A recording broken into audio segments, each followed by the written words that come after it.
সান বাংলার দ্বিতীয় জন্মদিনে আপনাদের জন্য নগদ টাকার বৃষ্টি।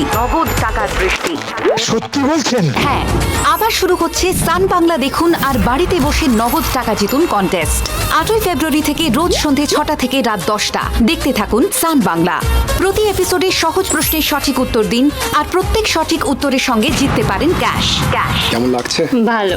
প্রতিদিন 200-র বেশি সঠিক উত্তরদাতা প্রতি সপ্তাহে জিতবেন 15 লক্ষ টাকা, যা সরাসরি পৌঁছে যাবে আপনাদের অ্যাকাউন্টে। আমি তো এটাই চেয়েছিলাম। 8ই ফেব্রুয়ারি থেকে প্রতিদিন সন্ধে 6টা থেকে রাত 10টা সান বাংলা দেখুন আর বাড়িতে বসে নগদ টাকা জিতুন। সরস্বতীর প্রেম। আপনি এটার তল্লাশি নেওয়ার জন্য কলকাতা ছুটছিলেন? আরে আপনি আমাকে জিজ্ঞেস করতে পারতেন। আমি নিজেই বলে দিতাম যে আমরা হোটেলে বিয়ে করেছি। বেকার দুটো মানুষ পেট্রোল পুড়িয়ে দুবার কলকাতায় গেল। আরে তোমাদের এই বিয়েটার মতোই তোমার সহানুভূতিটাও নকল। তাই তোমার বেশি কথা না বলাই ভালো। নকল বিয়ে?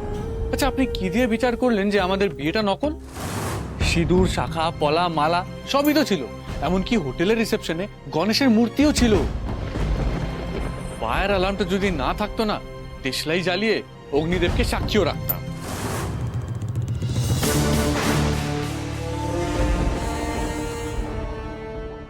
তোমার কি মনে হয় তোমার এই বাচালতায় আমার বুদ্ধিভ্রংশ হবে? আমাকে তুমি বাড়ির বাকিদের মতো ভেবেছো? না না, ভাবিনি। কারণ এই বাড়ির অন্যেরা আপনার মতন অবিবেচক নয় যে নিজের বাড়ির মেয়ের বিয়েকে মিথ্যে প্রমাণিত করার জন্য উঠে পড়ে লাগবে এত। আমি তোমাকে ঠিক 1 মাস সময় দিয়েছিলাম। তুমি ভেবেছিলে তুমি জিতে গেছো, কিন্তু তুমি ভেবে নিলে কি করে যে এই 1 মাস আমি চুপ করে বসেছিলাম? তোমার হাঁড়ির খবর নিতে আমার ঠিক 1টি দিন সময় লেগেছে। আমার বলতে খারাপ লাগছে জেঠু, কিন্তু তোমার এই একটা দিন পুরোটাই জলে গেল। কারণ আমাদের বিয়েটা মিথ্যে নয়। আমার ভয় ছিল বাড়ি থেকে পালিয়ে যাওয়ার পরই তুমি মন্দিরে মন্দিরে লোক দিয়ে তল্লাশি করবে। তাই হোটেলের রিসেপশনে বিয়ে করাটাই আমার কাছে সেফ মনে হয়েছিল। প্ল্যানটা রোহিতের নয়, আমার ছিল। সরস্বতী, একটা মিথ্যে ঢাকতে 1000 মিথ্যের প্রয়োজন পড়ে। তা সত্ত্বেও কিন্তু সত্যটা ঠিক উঁকি দেয়। এর সঙ্গে মিশে মিথ্যেটা তো বেশ গুছিয়ে বলতে শিখেছ, কিন্তু সেই মিথ্যে গল্পটাকে টেনে নিয়ে যেতে পারবে তো? মিথ্যে হলে বোঝা বইতে হতো জেঠু, সত্যি তো ছায়ার সাথে সাথে যায়। বড় বড় কথা তো বলছো, কিন্তু এটা মনে আছে তো তোমাদের বিয়ের সময় হোটেলের রিসেপশনিস্ট সেখানে উপস্থিত ছিল? এই সিসিটিভি ফুটেজে সাউন্ড না থাকলেও লোকটার কান কিন্তু খোলা ছিল। তোমাদের দুজনের সমস্ত কথাবার্তা সে শুনেছে, আর সাক্ষী হিসাবে তার জবানবন্দি আমি সাথে করে নিয়ে এসেছি।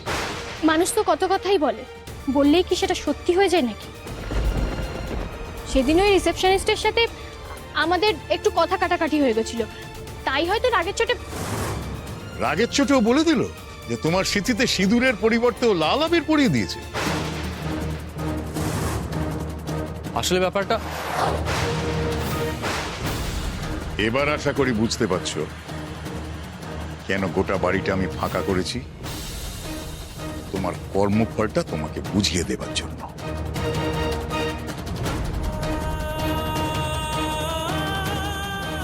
ঠিক 72 ঘন্টা সময় দিলাম তোমাকে। হয় প্রমাণ করো তুমি সত্যিই বিবাহিত, আর নয়তো এই 72 ঘন্টা সময়ের মধ্যেই আমার পছন্দের ছেলের সঙ্গে তোমার বিয়ে দিয়ে দেবো।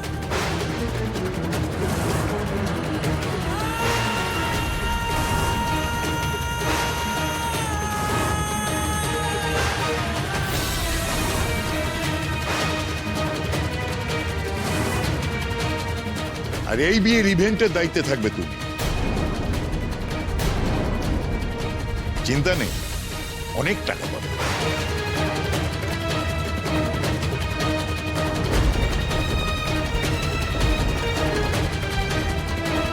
হাতে সময় কিন্তু খুব কম, তাই এখানে দাঁড়িয়ে দাঁড়িয়ে সময় নষ্ট করো না।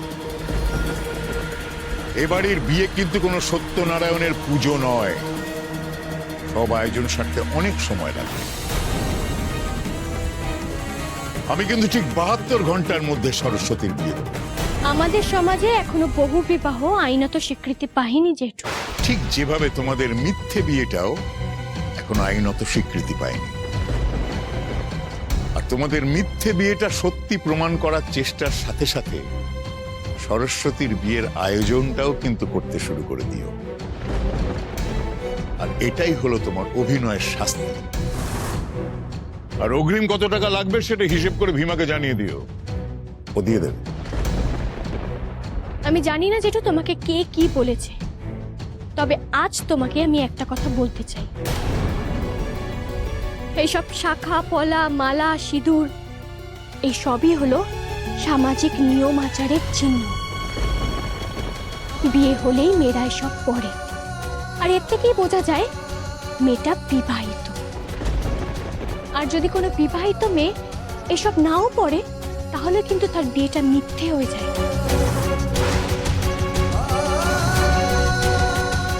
এবার কে এই শাখা পলাকে অবিশ্বাস করলো, কে আমার স্মৃতির সিঁদুরকে মিথ্যে বলল, তাতে আমার কিচ্ছু যায় আসে না।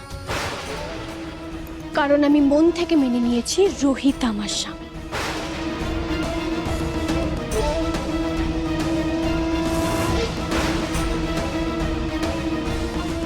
সরস্বতী, আমি দাঁড়াও রোহিত, আমাকে বলতে দাও। আমরা দুজনে পরস্পরকে পছন্দ করেছি আর নিজেদের মতন বিয়েটা করেছি, সেটা মন্দিরে হোক বা রিসেপশনে, সেটা আমাদের কাছে সত্যি। ওসব ছেলে ভোলানো সিনেমার সংলাপ তুমি কলেজের ফাংশনের স্টেজের উপর দাঁড়িয়ে বলো, তাতে অনেক হাততালি পাবে। এখানে ওসবে ছিঁড়ে ভিজবে না। সরস্বতী, 1 মিনিট তুমি আমাকে কথা বলতে দাও। না রোহিত, এই বাড়িতে আমার জন্য অনেকের কাছে তোমাকে অপমানিত হতে হয়েছে, অনেক কটু ভাষা শুনতে হয়েছে। কেউ আমাকে অপমান করলে তুমি সঙ্গে সঙ্গে তার প্রতিবাদ করেছো, কিন্তু আজ যখন আমাদের বিয়ের দিকে সন্দেহের আঙুল উঠছে, তখন আমি আর চুপ করে থাকবো না, কিছুতেই না। বিবাহিত জুটি না হতে পারে, কিন্তু তোমাদের লোক ঠকানো জুটিটা কিন্তু বেশ ভালোই তৈরি হয়েছে। একজন ধরা পড়তে গেলেই আর একজনের সে মিথ্যে গল্প ফেঁদে তাকে বাঁচায়। কোনো কথাকে মিথ্যে হিসাবে দাগিয়ে দেওয়ার আগে সামনের লোককে প্রমাণ করার একটা সুযোগ দেওয়া উচিত। আমাকে উচিত অনুচিত শেখাতে এসো না সরস্বতী। সেই বোধটা আছে বলেই আজ আমি বাড়িটা ফাঁকা রেখেছি। হাটের মাঝে তোমাদের মিথ্যের হাঁড়িটা ভাঙিনি, তাহলে তোমাদের দুজনের এই ভালো মানুষের চেহারাটা ধুয়ে মুছে সাফ হয়ে যেত। খবরটা জানার পর তোমাদের এই বাড়ি থেকে তাড়াতে আমাকে কিছুই করতে হতো না। বিয়ে না করে একটা আধ চেনা ছেলের সাথে দিনের পর দিন বিয়ের নাটক করে যাওয়ার অপরাধে তোমার মা জেঠিমাই তোমাকে দূর দূর করে বাড়ি থেকে দাঁড়িয়ে দিত। তখন কিন্তু তোমার ছোট ভাই আর দাদু মিলে তোমাদের আগলে রাখতে পারতো না।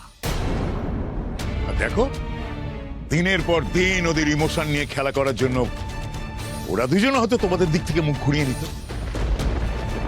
বেশ, আমি প্রমাণ করে দেবো আমাদের বিয়েটা সত্যি, আমি কাউকে ঠকাইনি। তারপর তুমি কি করবে জেঠু? আমাদেরকে মেনে নেবে তো?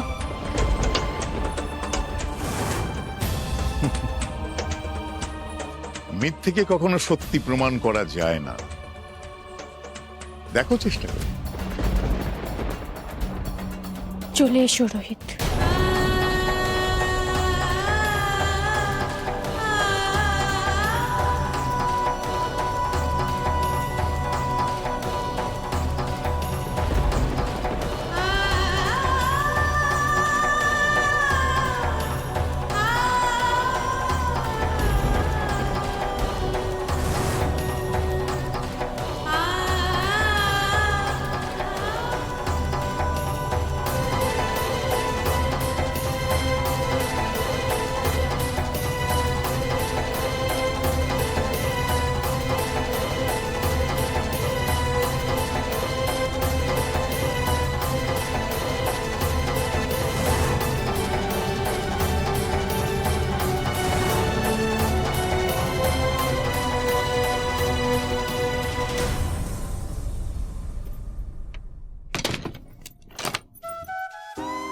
এটা আপনি কি করলেন? এত বড় একটা সুযোগ পেয়ে আপনি হাতছাড়া করলেন? সুযোগ? কিসের সুযোগ? আরে জেঠু নিজেই তো আপনার সব প্রবলেম সলভ করে দিচ্ছিল। জেঠুর হাতে প্রমাণ আছে। আমাদের এই মিথ্যে বিয়েটা জেঠু সকলের সামনে মিথ্যে প্রমাণ করে দিত। আপনাকে তো কিছু করতেই হতো না। আমি সেটা চাই না। চান না? কি চান না? আপনার বদলে আপনার জেঠু এই বিয়েটাকে মিথ্যে প্রমাণ করুক, নাকি আমাদের বিয়েটা যে মিথ্যে সেটা প্রমাণিত হোক? তোমার কি মনে হয়?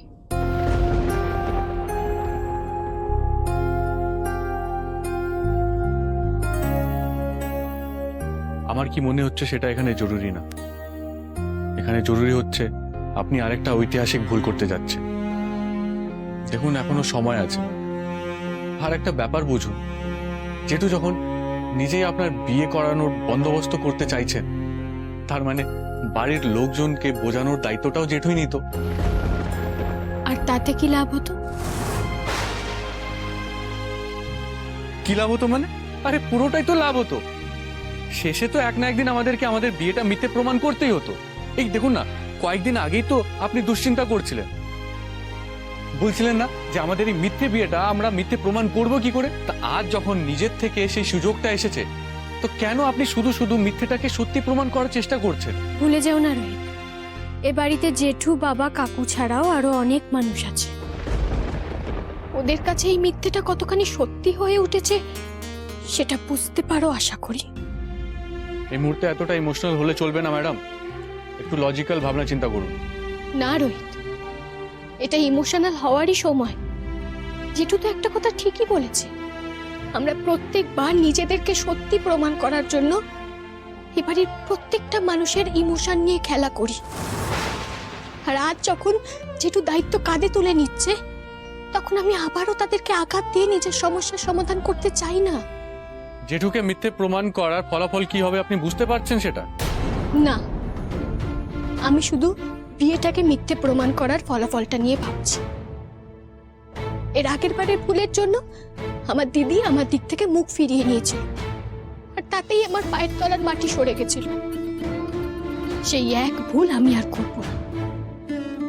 একটা ভুল সবাই মেনে নিয়েছিল, কিন্তু দ্বিতীয়বারের ভুলের কোনো ক্ষমা নেই। দ্বিতীয় নয়, আপনি তৃতীয়বার ভুল করতে চলেছেন, মিথ্যেটাকে সত্যি প্রমাণ করার চেষ্টা করে।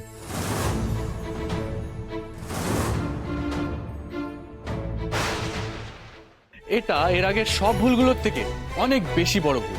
একটা ব্যাপার বুঝুন তো, দেখুন, এই মিথ্যেটা যদি সমাপ্তি না হয়, তাহলে আপনার জীবনটা নতুন করে শুরু হবে কি করে?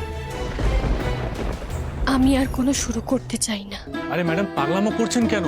দেখুন, বাড়ির লোকজন ফিরতে এখনো অনেক দেরি আছে। তার থেকে আপনি জেঠুর কাছে চলুন।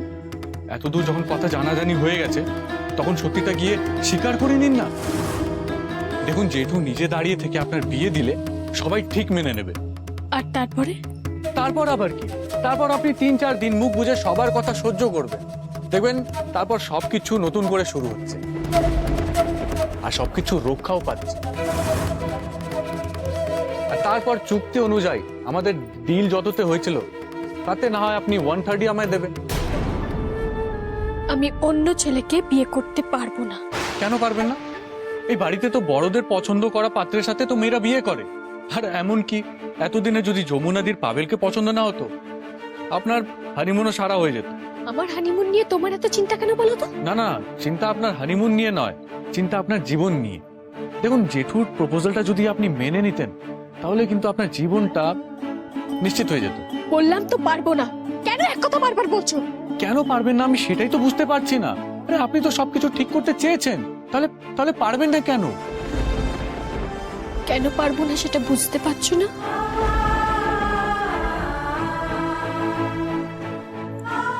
আমি বুঝতেও চাই না। কেসটা সলভ হয়ে গেলে আমি আপনার কাছ থেকে টাকা নেব, আর সেটাই আমার প্রয়োজন। আপনিও নিজের প্রয়োজনটা দেখুন, সেটাতেই আমাদের দুজনের ভালো হবে। বেশ, ধরে নাও আমি আমার প্রয়োজনটাই দেখছি। তুমি তো মিনিট গুনে টাকা নাও, তাহলে আমি যতদিন এ বাড়িতে থাকতে বলবো, তুমি ততদিনই এই বাড়িতে থাকবে, আর মিনিট গুনেই টাকা পাবে। শুধু এবার থেকে বিনা প্রশ্নে আমি যা বলবো তুমি তাই শুনবে। তুমি আজই তোমার অরিজিনাল ডকুমেন্টসগুলো আমাকে দেবে। আপনি কিন্তু বড্ড বড় ভুল করতে চলেছেন ম্যাডাম। এরপর কিন্তু এটা সামাল দিতে পারবেন না। না, ভুল আমি করছি না, তার প্রমাণ দেখবে। তোমার চিরকুটের বক্সটা কোথায়, নিয়ে আসো তো দেখি। আজ তোমার গুরুদেবের চিরকুটই বলে দেবে আমি ভুল করছি না ঠিক।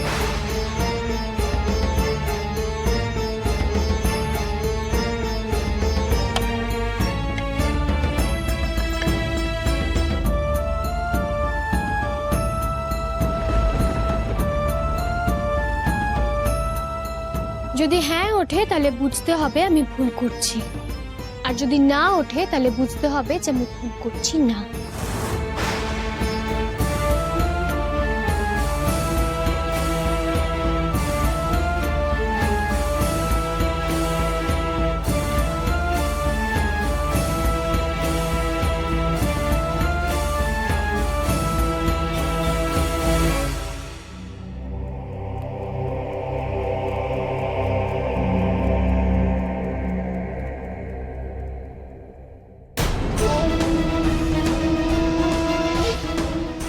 না, আমি ভুল করছি না।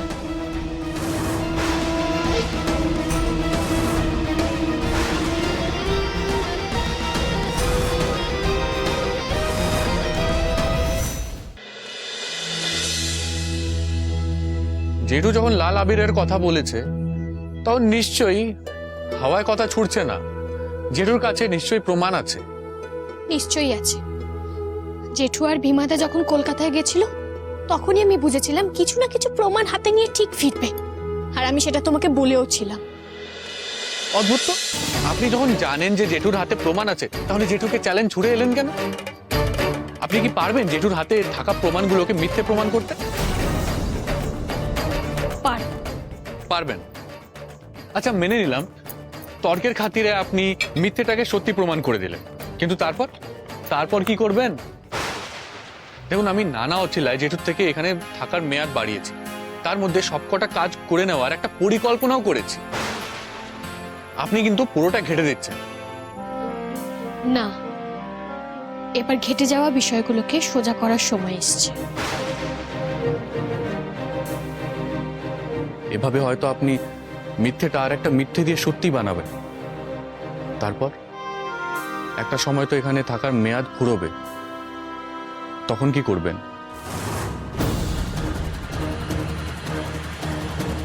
আপনি কি পারবেন যমুনাদির বিয়েটা পাবেলের সাথে দিতে? মেজো জেঠু, জেঠিমা, জামাইবাবু আর গঙ্গা দিদিকে এই বাড়িতে ফিরিয়ে আনতে? হ্যাঁ,